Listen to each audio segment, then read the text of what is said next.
Hey, how's it going? Stop talking. I quit. I'm going inside. Yeah. Hey, how's it going? It's been roughly a year since I started my YouTube channel, and I'd like to go over why I started the channel and my thoughts on things thus far. Thus far. So I'm joined by my beautiful wife, Lacey. Aw, how kind of you. Who's gonna help keep me on track. Do my best. Keep me in line so I don't get down any rabbit holes. It's not an easy feat. Nope. I can go from talking about deer hunting to talking about genetics in about 2 seconds. And we're going to keep that at a very low... That's right, yeah. The reason behind this video is I want to explain the 3 reasons why I decided to start a YouTube channel and my thoughts after 1 year. Alright, so number 1 is I love watching videos on hunting and fishing. Growing up, I don't know if you remember the Real Tree Outdoor series.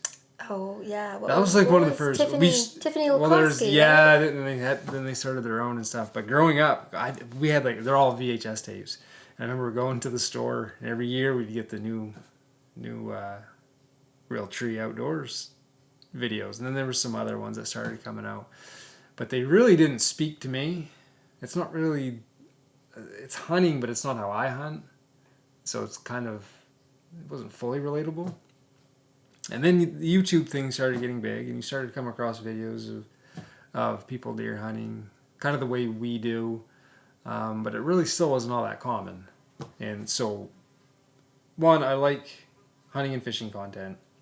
I like to watch it. I really don't watch TV at all. I usually read and stuff like that. We don't have the TV on at all, hardly. No. So if I am going to consume anything like that, it's usually going to be, someone who's making videos. It's real life stuff. And you consume a lot of documentaries? Yeah, history stuff and science stuff. So YouTube in general? Yeah. So I figured, hey, I like this stuff. Why not make it? Why not just show what I'm doing? And one of the things that I don't want to do is it be like a how-to thing. I don't want to tell people how to do stuff. It's kind of how I do it and why I do it and why I enjoy doing it. I'm like most everyone else, have a full-time job and hunt on my free time, fish on my free time. And I kind of wanted to share it with everyone. This is kind of how we do it in the Northeast and Northern Maine. We're from Northern Maine, born and raised. And when I say Northern Maine, I'm not talking like Bangor. We're talking like throw a rock next to Canada. Yeah, actually our property abuts next door to Canada. A lot of people think Northern Maine, and they're like, oh, you must live up by Bangor. Like, no, keep going another 2.5 hours, and you'll get to our place. You want to give people a taste of what Northern Maine outdoors hunting and fishing is like. And how we do it around here, because it's different than the rest of the country. Yeah. For the most part. There's a lot of similarities, but it's different. So the second reason why I started a YouTube channel is I'm worried about the future of outdoor sports, and specifically hunting. I don't know a lot of people my age and younger that are really doing it anymore. I know a lot of my friends no longer hunt or fish hardly at all anymore. Well, there's some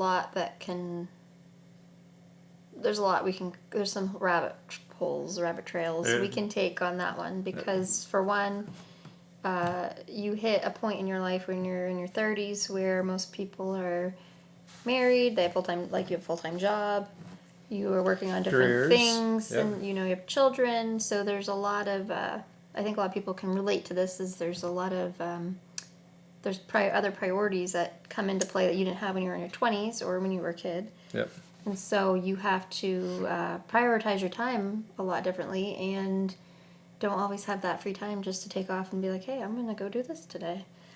And then the second thing is the youth of today, when you were going into high school, year 2000, you're graduating, things were a lot different. I mean, it was before Columbine happened that you were even able to drive around with your rifle in your truck.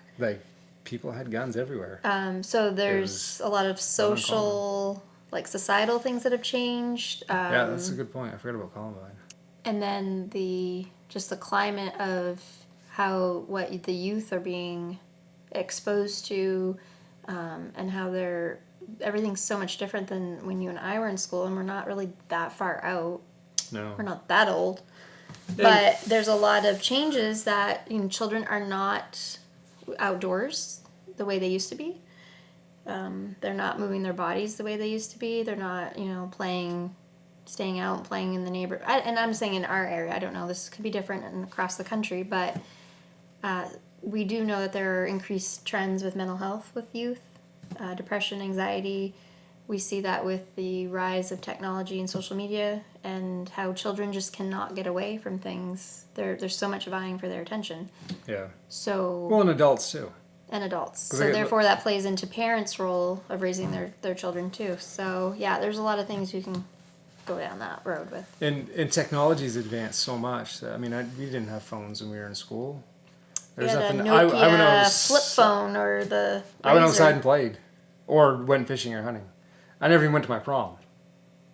Right. You chose to go fishing. It was awesome weather, perfect for fly fishing. He chose to go fishing. So I went up the river fishing. And I remember watching the limo crossing the river, going out to the country club. Yep. I was like, suckers. They're like, what's wrong with him? Sayonara. Enjoy your prom. So yeah, it is alarming because there are children that, I talked to in the past years in my field of work as an occupational therapist, and, they're not going outdoors, they're not camping, they're not... And I've always said it's my therapy. Yeah. It's really strange. I shouldn't say it's strange, but it's really interesting on how you go day to day, busy, and then you get out in the woods, and it takes a little bit of time to kind of it's almost like you debug your brain. And I don't know if I've ever mentioned this. I think I've mentioned it before, but I've never actually put it in a video. When I'm up deer hunting, the first day that I'm out deer tracking, and I'm in the woods by myself, and you have all these senses going. Well, just attuning to what's around you. Sounds like the breeze, maybe a stream, stuff like that. Like you're actually able to start picking up on those. And you're focusing on different things, more distant, using different senses. It's almost like it's system overload for the first hour or two. It really takes a whole day for me to adjust, to really get into the zone. I think it's not necessarily overload. I think you're going from overload into your system's like, I don't know how to handle this because I'm used to being overstimulated in my day-to-day living and job or whatever. And I think that's what we see a lot with kids, is that there's this push and societal trend of, I got to put them in every activity, every sport. They got to sit in class all day.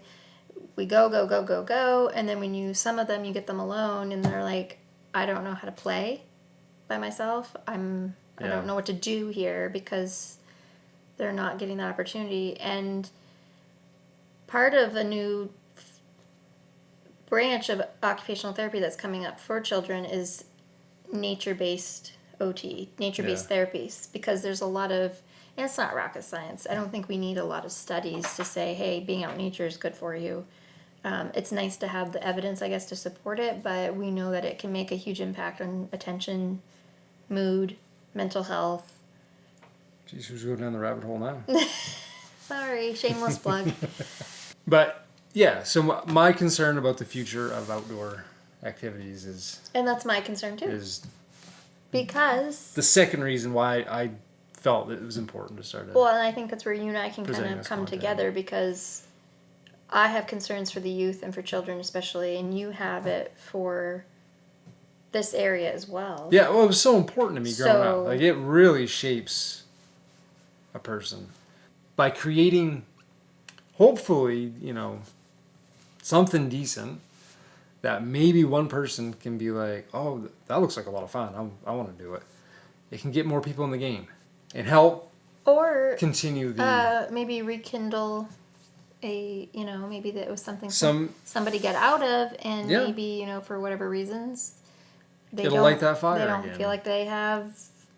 I mean, it's important to have hobbies, and it's important to engage in things that give you joy and that you're passionate about, because it also will then ultimately raise your your mood and your mental well-being. So creating content might be able to rekindle that for somebody, you know, give them something to look forward to, and you never know where those connections might go.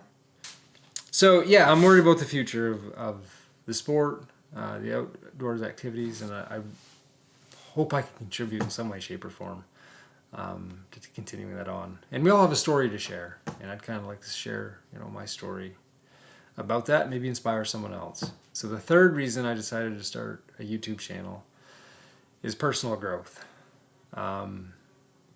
If anyone who knows me, it's really atypical of me. I'm kind of I don't want to say an introvert, but I'm pretty... This is coming from a guy who's never had social media. No, I had no interest in... And I'll be honest, with a lot of it, I still just... It was even a push for you to get an Instagram account. Yeah, not a... I was like, just give it a try. Not you a can huge do fan. it. The problem is with that, I don't want to get down a rabbit hole in that, but I just feel everything's fake.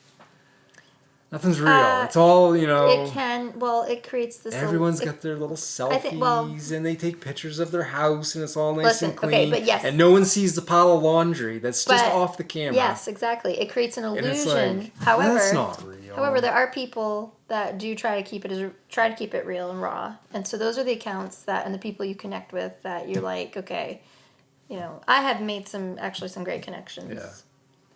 On Instagram and social media that way. That I never would have met otherwise. Yeah. But there's pros and cons. YouTube was a better avenue for me because I use YouTube more as a search engine. I mean, I use it if I'm doing any project. I'll YouTube a video on how to do it. You can always find people put up the most interesting things and little tricks on how to maybe change the oil in your car or doing something like that. How to crochet. The sky's the limit. So I use it a lot for that, and history, documentaries, stuff like that. Oh, yeah.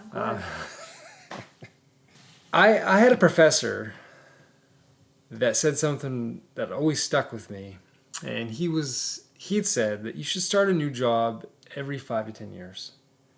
I thought it was like 8. Well, that's 5 to 10 years.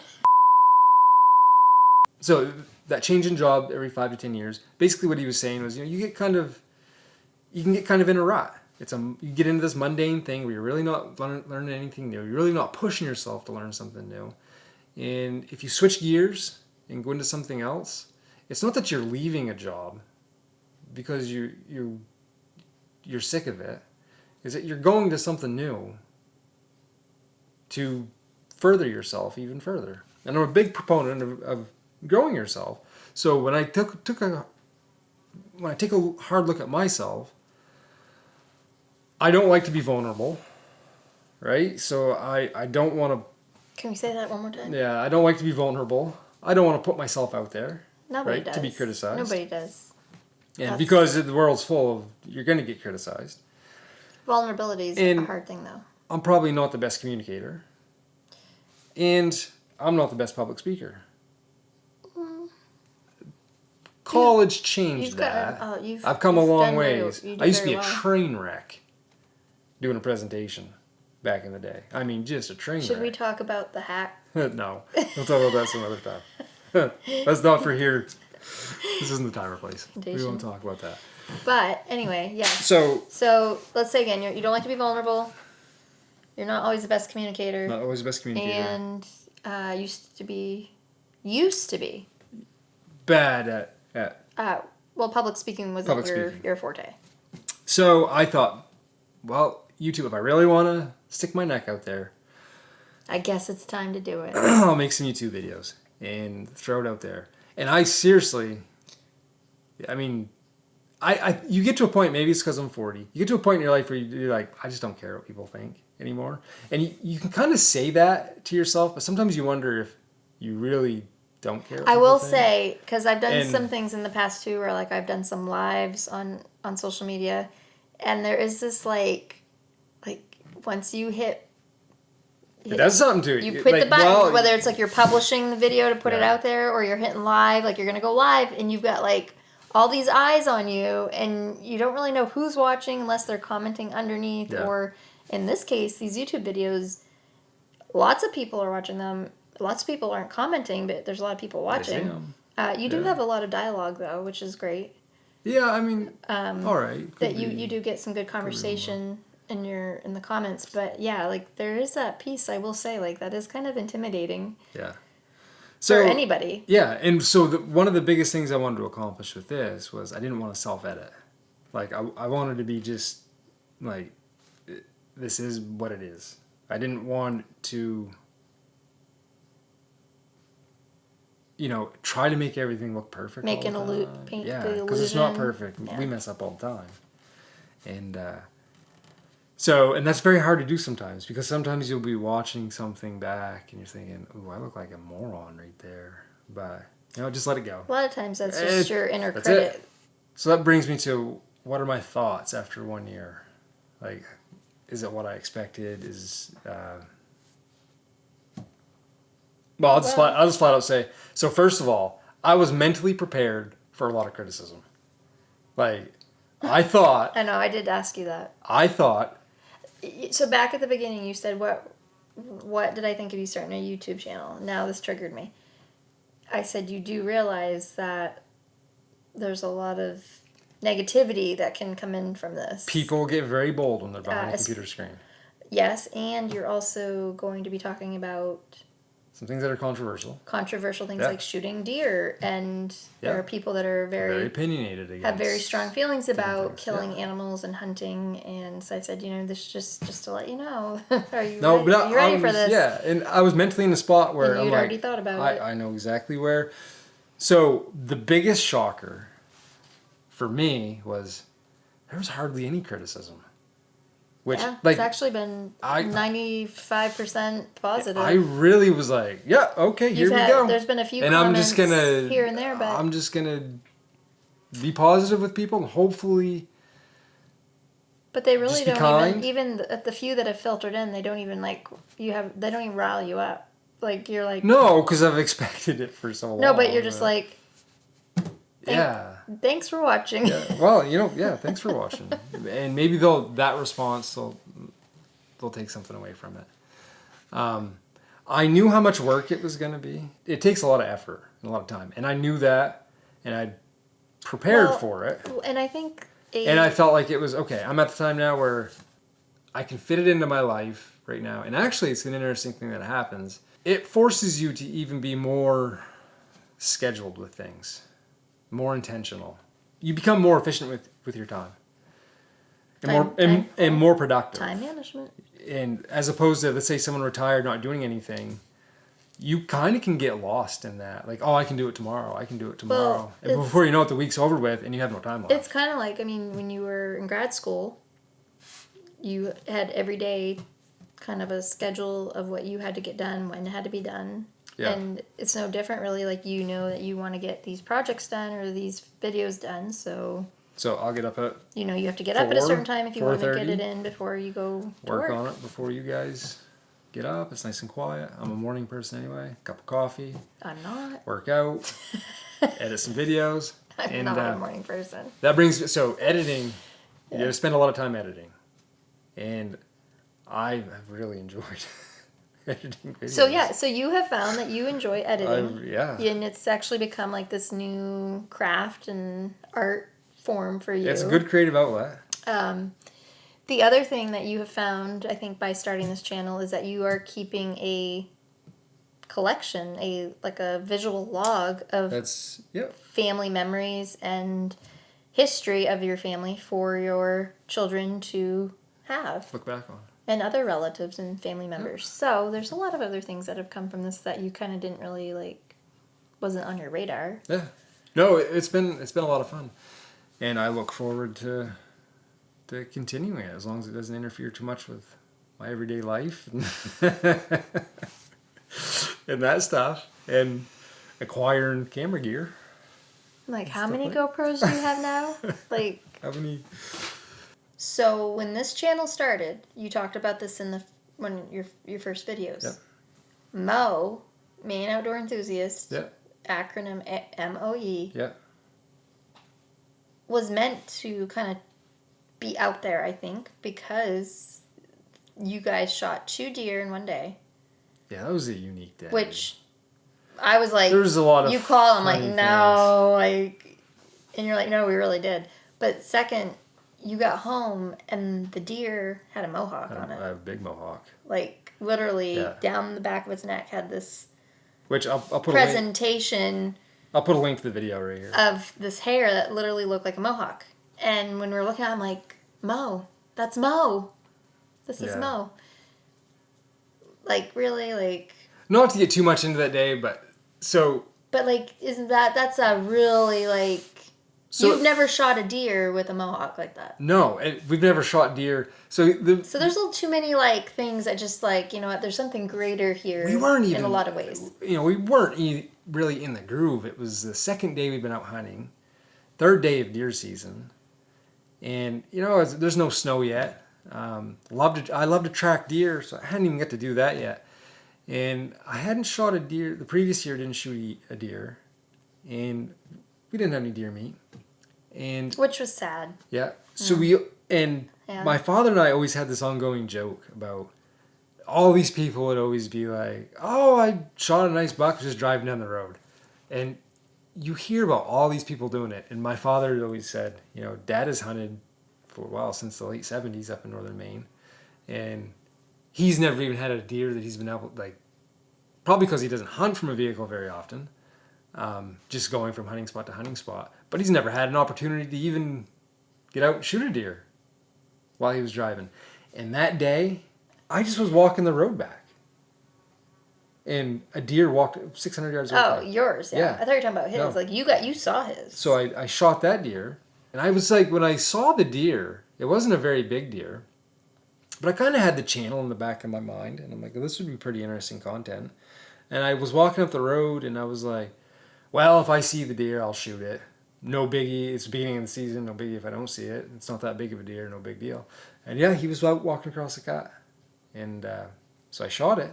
And then we're going out to register the deer. And I don't know how I saw this deer. We were driving like 40 miles an hour, 45 miles an hour. And there was a cut off to the right. And there was only a few little skid roads. There was like a strip of trees in the ditch. So you couldn't see down in the cut. But there was just a few little gaps here and there. And there was no tracking snow, was there? No. So it was warm we're thinking like there's not a lot of visual contrast between the trees and the brown gray clear cut where a deer would blend in very well. Gray stumps all through it. Yeah. And I just happened to look over, looked like the butt end of a deer. And basically you see this like white V where its tail was down. And so the only thing that caught your attention probably was that white V. That white V. Looked like probably most people wouldn't have noticed it. Which is not very big. No. At the distance it was at. That's right. So we're going down the road, and I hesitated. I almost didn't say anything to Dad. I was like, nah, that was just a stump. I said, Dad, stop the truck for a minute. I said, I'm pretty sure I just saw a deer. But I'm like, there's a lot of stumps down. A lot of big stumps. I'm like, there's probably he's like, so he's like, no, he backs up. And all you see is trees. You can't see down the clear cut. Finally, we hit an opening, and I'm like, right there. And Dad's like, oh, that's a deer. So we were pretty certain it was a buck, but it took him a while to identify it. We use low-power scopes. And, no, I just thought he had to find a place to lean. And then he had to find a wreck, because 300 yards away with that was a 1.5 to 5. That's a long distance. Loophole scope. So anyway, he made a good shot. Yeah. And dropped it right there. Yeah, so that was a unique day. And, they weren't the biggest deer that we've shot. No, and even though your deer wasn't, didn't have the largest rack, it was actually a really chubby deer. It was very fat, very healthy deer. It had a lot of good meat on it.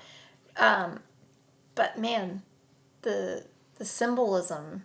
There were so many firsts in that. I have no regrets. The symbolism of that day whatsoever. Of the mohawk was... yeah, it had a mane. It was pretty...